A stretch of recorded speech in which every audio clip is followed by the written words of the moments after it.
fratres est tote imitatores Dei, sicut filii carissimi, et ambulata in dilectione, sicut eb Christus dilexit nos, et tradidit semet ipsum pro nobis, oblationem et ostiam Deo in odorem suavitatis.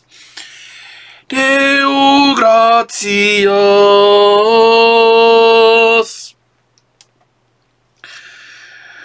Audi benigne conditor,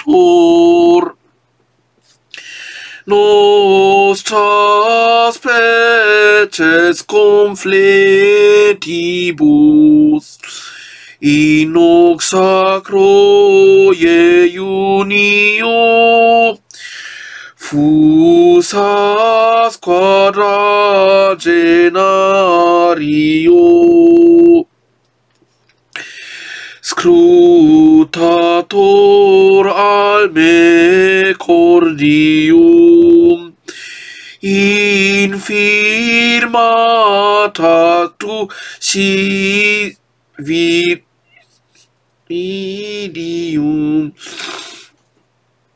a te reversis exhibe remissionis gratiam, multum quidem peccavimus, se parce confitentibus. Ad nominis laudem tui, conferme delam languidis,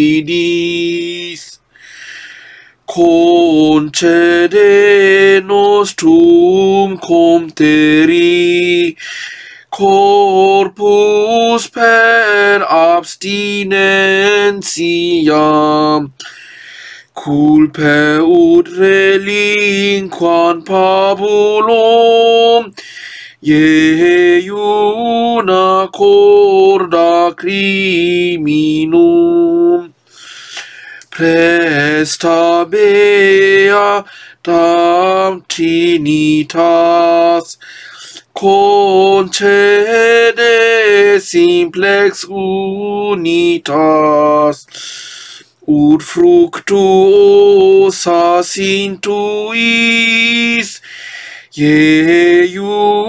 uniorum munera.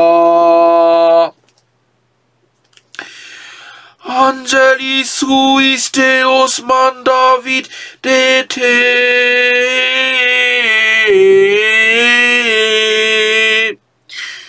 ut custodiant te in omnibus viis tui.